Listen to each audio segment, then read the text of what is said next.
Hey everyone, welcome back. Every time I say welcome back, I want to be like, welcome back, me and Bob.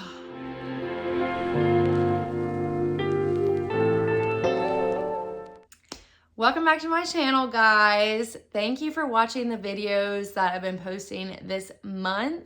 I've been posting a little more, but I really enjoy it. So hopefully I can start posting more consistently throughout the year like I'm doing now, but there are so many things that I want to talk about that are related to Christmas or the end of the year. So I may run out of ideas when January starts.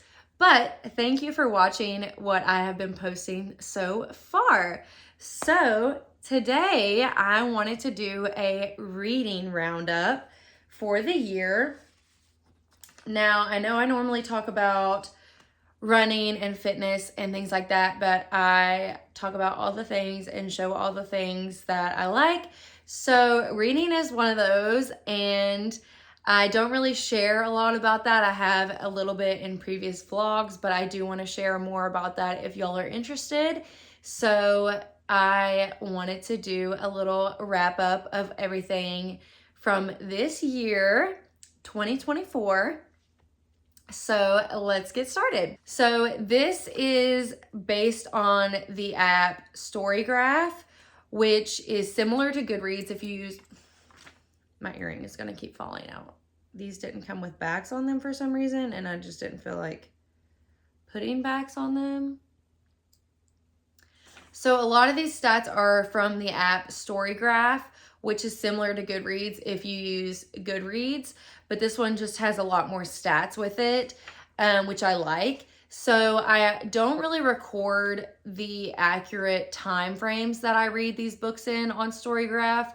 I'll do that more on Goodreads, but even on Goodreads, I'm not super good about updating my progress on Goodreads. Like if I finish a book, I'll be like, oh, I'll say that I finished it tomorrow, and then a couple days go by and I'm like, oh yeah, I forgot to put I finished that book. Or if I start reading a book, sometimes on my Kindle it'll say mark as reading in Goodreads, and then if it's a physical book, sometimes I'll just forget or I'm too lazy to go on to Goodreads and add that as currently reading. So I didn't put time frames or anything like that on this because they're wonky on both apps. But this is as of today, which it's the middle of December. So this isn't my total wrap up for the year because I do still plan on reading a little bit more. It won't be very much, but that's okay.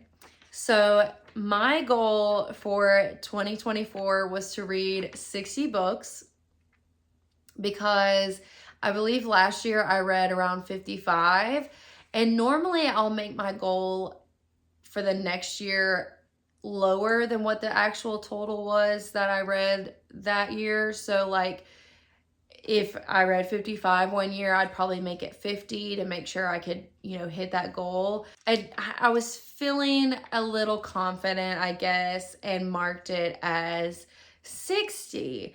Now, I'm not going to meet that goal, unfortunately, which is very hard for me to accept, but I'm just accepting it. This year has been crazy. We got married, we bought a house, and that took up the first 4 months of the year pretty much. And then I had 2 grandmothers die before that. So yeah, that was the first half of the year. And then my husband's mom passed away, which was awful. And then now my stepmom's dad has passed away. So we've had a lot going on this year. And I just don't always feel like reading. I get very tired and I take a lot of naps. So there are lots of times where I could be reading and I just choose to sleep instead. So not going to beat myself up over it. Just going to try to meet my goal next year, and it's okay. But that being said, this year I read 41 books. Now, 41 books is still amazing, okay? It doesn't matter if you read one book in a year. That's still amazing. And that's way more than I used to read. I think my first goal when I started using Goodreads was 12 books a year. So, 41 is a significant amount and still something to be proud of. So I am happy about that, even though my goal was 60 and I didn't get it.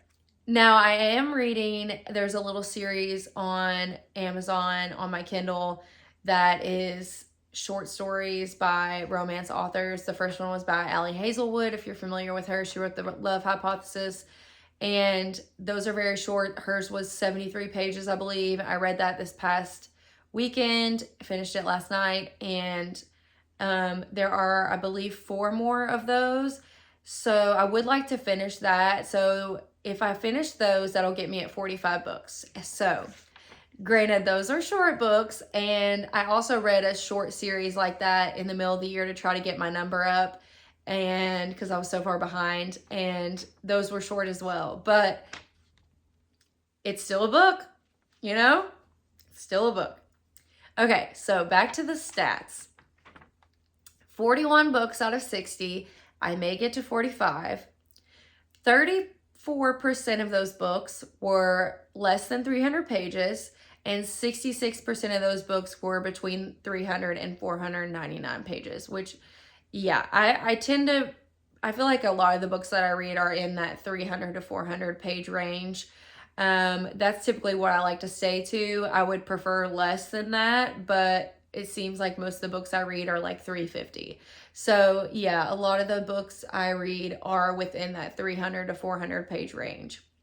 I read 95% fiction and 5% nonfiction, which is typically what I like to do. I read 2 memoirs and they were not good. One was not good and the other one was RuPaul, and it's not that it wasn't good. It's just it wasn't what I was really looking for. I was wanting a little more. I don't know. He has other books though, so I'll try to read other books of his because I love RuPaul. But yeah, it wasn't great. I'll just say that. Okay, so I typically read thriller and romance, and 21 books that I read were thriller, and 14 were romance, and 14 were mystery.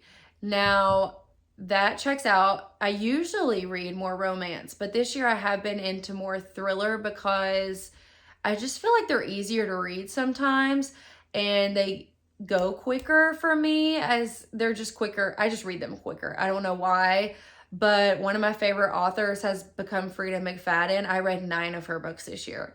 So like I've said before, all of her books are on Kindle Unlimited, I think, and they are so good. Like where I've been in reading slumps or been trying to get my number up because I've been so far behind, she's been a great go-to author for me to read because I do tend to fly through her books because they're so interesting and they're not hard to read. They're just very good and very easy to read. And they're interesting. Like I said, I really enjoy them.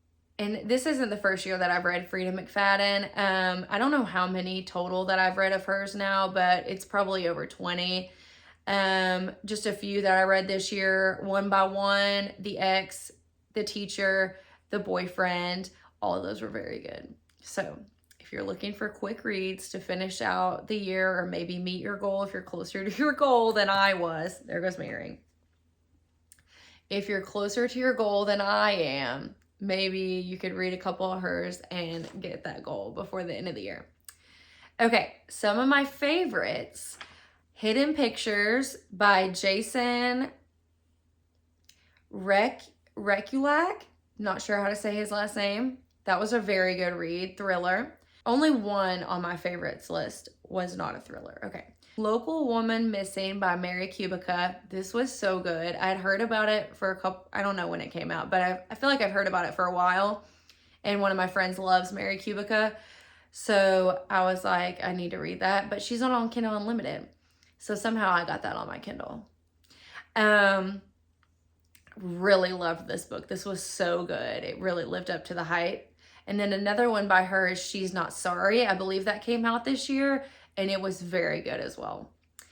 And then another thriller was The Pact by Sharon J. Bolton.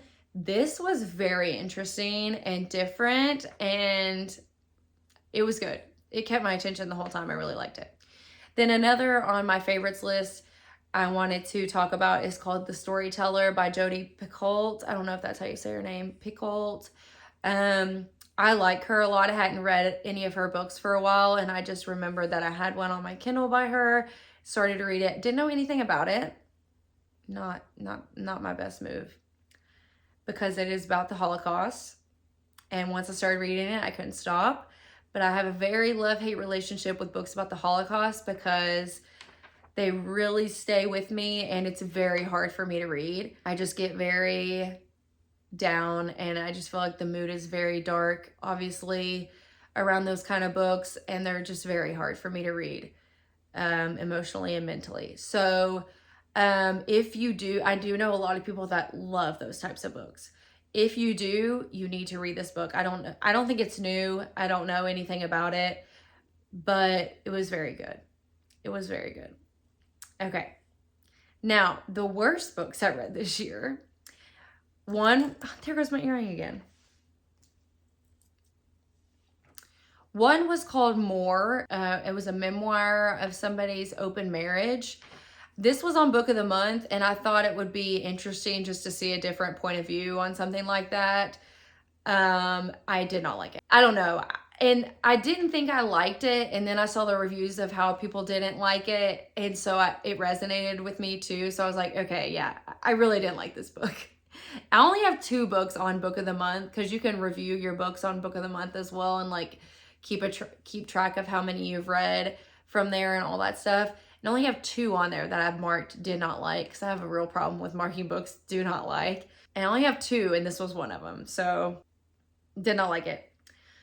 Another one that was very bad, A Witch's Pumpkin Spice Love. This was just a silly little short book that I saw on Kindle Unlimited, because I love a fall themed book. I love a Christmas themed book. And especially if it's on Kindle Unlimited and it's short, I'm going to read it.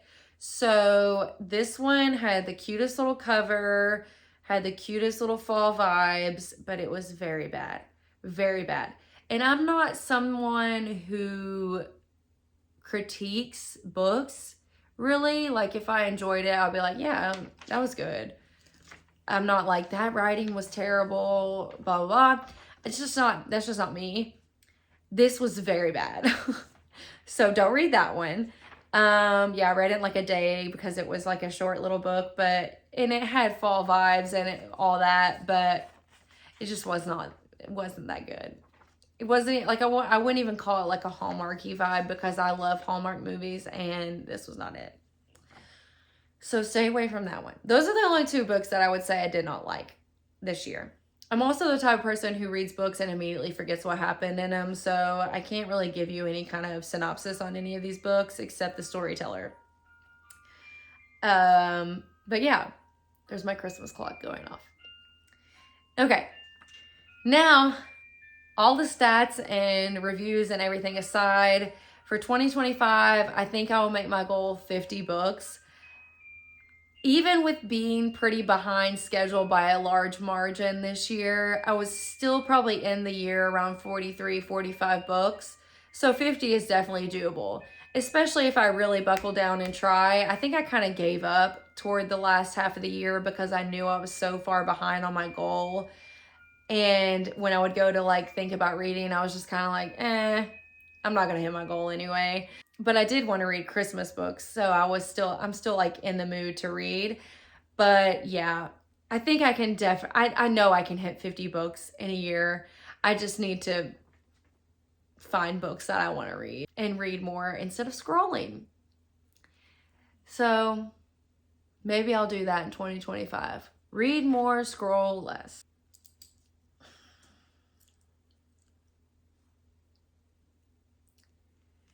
But if any of you are on Goodreads or you like to read and you want to connect that way, please add me on Goodreads or send me your username or whatever, because I'd love to friend you on there. I love seeing what other people are reading. I'm never going to get this earring in. I love seeing what people are reading and what they want to read and all that stuff and what their goals are. That is one of my favorite things about New Year's Day, because I hate New Year's. But January 1st, setting my reading goal on Goodreads and seeing what everybody else's goals are is so exciting to me. So add me on Goodreads or message me and we can connect on there, and drop some book recommendations in the comments if you have any. and let me know what your goals are for 2025, or if you are looking forward to any books coming out, that kind of thing. I'm so excited to set my goal and to maybe meet it next year. Thank you guys for watching, and I'll see you in the next video.